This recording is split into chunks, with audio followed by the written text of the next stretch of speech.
जय हिंद दोस्तों, मैं आशीष आपके अपने चैनल @physics.07 में एक बार फिर से स्वागत करता हूं। आज की क्लास में हम सीखेंगे वर्क कि कार्य क्या है, कार्य के क्या क्या केसेस हैं और कार्य के क्या क्या उदाहरण हैं। इससे हम सीखेंगे कि कार्य किस प्रकार से किया जाता है और फिजिक्स में उसे किस प्रकार से देखा जा सकता है। कार्य जब भी कोई बॉडी होती है उस पर अगर हम कोई फोर्स लगाते हैं तो वो बॉडी अपनी जगह को चेंज कर देती है, अपनी जगह को परिवर्तित कर देती है। तो जब भी कोई बॉडी पे हम फोर्स लगाएंगे और वो बॉडी अपनी जगह को चेंज कर देगी या बॉडी अपनी जगह से डिस्प्लेस्ड हो जाएगी, मूव हो जाएगी, तो इस घटना को हम कार्य कह सकते हैं। ये घटना किस प्रकार से होती है? ये घटना 2-3 केसेस हैं उनके रूप में होती है। अगर कोई बॉडी पर हमने फोर्स लगाया और वो बॉडी उसी दिशा में विस्थापित हो रही है जिस दिशा में हमने बल लगाया है, तो क्या होगा? तो दोनों के बीच में समांतर बल लगेगा कि फोर्स और डिस्प्लेसमेंट दोनों एक दूसरे के समांतर हैं। इस स्थिति में जो थीटा का मान आएगा वो 0 डिग्री या 0 डिग्री आएगा। दूसरे केस में क्या होगा? अगर बल और विस्थापन एक दूसरे के परपेंडिकुलर हैं, मतलब लंबवत हैं, इस स्थिति में थीटा का मान 90 डिग्री होगा और cos 90 का वैल्यू कुछ होता है, तो उससे हमें वर्क का एक अलग वैल्यू प्राप्त हो जाएगा।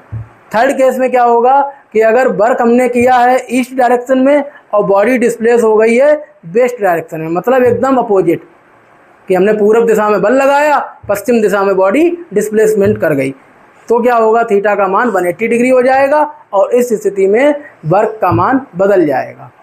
तो पहली स्थिति जो 0 अंश की है वहाँ पे हमें अधिकतम कार्य मिलेगा, धनात्मक कार्य मिलेगा। दूसरी स्थिति जो 0 कार्य मिलेगा वो मिलेगा हमें 90 डिग्री पे। और तीसरी स्थिति जो थीटा का मान 180 डिग्री है वहाँ पर हमें निगेटिव वर्क या ऋणात्मक कार्य प्राप्त होगा। तो जैसा कि डेफिनेशन बताया गया है, if we applied force on a body then the body displaced in the direction of force applied. तो जो बॉडी है वो उसी डायरेक्शन में डिस्प्लेस कर जाएगी जिस डायरेक्शन में फोर्स लगाया गया है। इसके कुछ की पॉइंट्स हैं, जैसे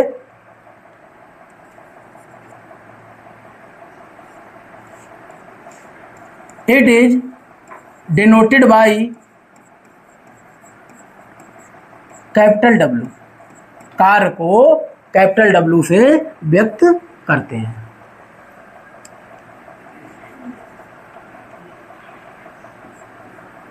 It is a scalar quantity।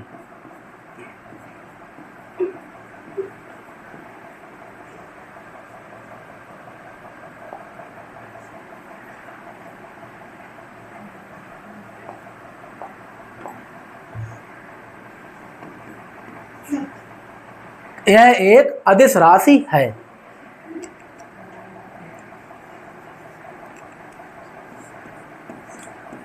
Its unit is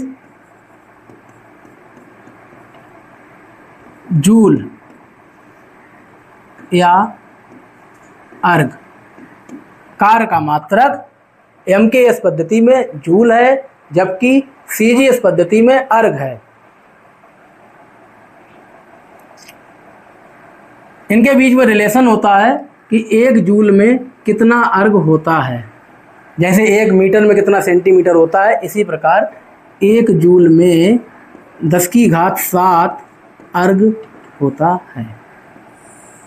एक फार्मूला होता है जिसकी हेल्प से हम कार्य को समझ सकते हैं कि W = F × D या F.D। यहाँ पर बल जो हमारा है वो एक सदिश राशि है, इसलिए उस पर वेक्टर लगा है। जो आप देख रहे हैं तीर की नोक यही बता रहा है कि ये एक सदिश राशि है, यानी इस पर वेक्टर लगा हुआ है। और जो डिस्प्लेसमेंट विस्थापन होता है वो भी एक सदिश राशि है। 2 सदिशों का जब गुणन होगा तो हमें हमेशा एक अदिश प्राप्त होगा। तो आप देख रहे हैं बल और विस्थापन दोनों सदिश हैं, इन दोनों का जब गुणनफल हुआ तो हमें कार्य के रूप में एक अदिश राशि प्राप्त हुई। तो हम बता सकते हैं W = F × D, और जब यहाँ से डॉट प्रोडक्ट हटेगा तो हमें मिलेगा F × D cos theta.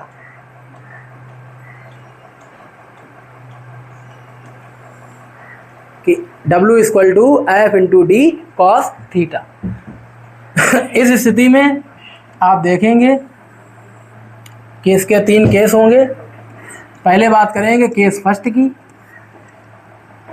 When theta equal to 0 degree. कहने का मतलब ये हुआ जिस दिशा में फोर्स लग रहा है उसी दिशा में विस्थापन हो रहा है। इसका अर्थ ये हुआ बल और विस्थापन दोनों एक दूसरे के पैरेलल हैं, समांतर हैं। इस स्थिति में थीटा का मान 0 डिग्री होगा। अब यहाँ पे हमें cos 0 का मान मिलेगा, cos 0 डिग्री का मान मिलेगा 1, cos 0 का मान 1 होता है। तो यहाँ पर हमें W का मान मिल जाएगा मैक्सिमम। तो W मैक्सिमम हमें मिल जाएगा F into D. W maximum का मतलब है कार्य का अधिकतम मान। अब बात करेंगे केस सेकेंड की,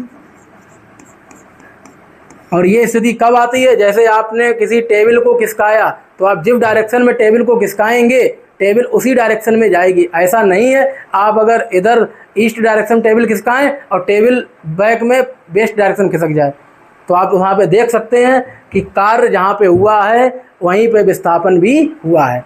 जैसे मान लो ये एक टेबल है और यहाँ पर कोई ब्लॉक रखा हुआ है। जब इस पर किसी ने फोर्स लगाया तो ये ब्लॉक डिस्प्लेस्ड होके इधर डिस्प्लेस्ड कर गया। तो ये इस पॉइंट से इस पॉइंट तक गया, लेकिन डिस्प्लेस्ड किधर किया?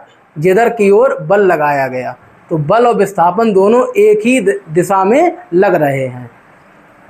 द्वितीय केस में आप देखेंगे या केस सेकंड में देखेंगे when theta equal to 90 degree.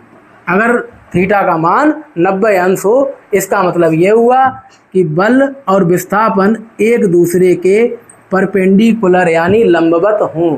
तो इस स्थिति में cos 90 का वैल्यू जो होता है वो होता है 0, और इस स्थिति में हमारा जो कार्य है वो शून्य होगा।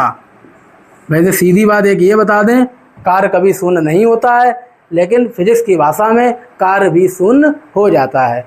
इसका उदाहरण सबसे अच्छा ये है, बता तो दे रहे हैं लेकिन आप लोग कभी किसी कुली के साथ ये बात नहीं करना, नहीं तो कुली नाराज़ हो जाएगा और हो सकता है जो बोझा लिए हो वो आप ही के ऊपर छोड़ दे। कि जो कुली होता है उसका जो वर्क डन होता है वो 0 होता है। क्यों? ये बात फिजिक्स बताती है, क्योंकि वो बोझा अपने सर पे लिए होता है, तो जिस डायरेक्शन में बोझा लिए है वो तो वेट हो गया और वो फोर्स लगा रहा ऊपर ही, तो वो फोर्स और बोझा डिस्प्लेसमेंट वो हो ही नहीं पा रहा। तो वो जो फोर्स और डिस्प्लेसमेंट है वो कैसा? एक दूसरे के परपेंडिकुलर। अब बेचारा कुली सुबह शाम तक काम कर रहा है लेकिन वर्क डन हो रहा है 0। अब कोई कुली मान लो तुम्हें मिल जाए और वो कहे भैया आज बहुत थक गए, आज हमने सुबह से लेकर शाम तक कार्य किया, और तुम कह दो नहीं हमारी फिजिक्स कहती है वर्क डन 0 है, तो वो वहीं गुस्सा आ जाएगा और एक दो तुम्हारे लगा भी देगा, क्योंकि गुस्सा में होगा बेचारा काम करके आया है। तो इस स्थिति में वर्क डन हमेशा क्या होता है? 0। लेकिन ये चीज़ केवल फिजिक्स के लिए है। पुली जो है वो एक्सेप्शनल केस है। केस थर्ड, इसमें क्या होगा? इसमें जो थीटा का मान है वो 180 डिग्री अगर हो जाए तो इस स्थिति में क्या होगा?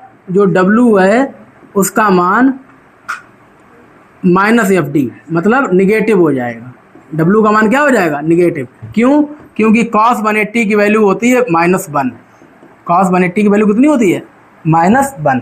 इसका अर्थ ये हुआ कि अगर आपने ईस्ट डायरेक्शन में फोर्स लगाया और वेस्ट डायरेक्शन में डिस्प्लेसमेंट हो गया तो इस स्थिति में आपको वर्क नेगेटिव प्राप्त होगा।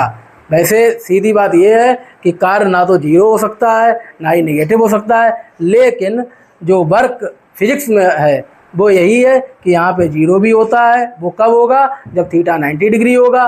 नेगेटिव भी होता है, वो कब होगा? जब थीटा का मान 180 डिग्री होगा। तो इस स्थिति में आपको वर्क जो मिलेगा वो कैसा मिलेगा? निगेटिव मिलेगा।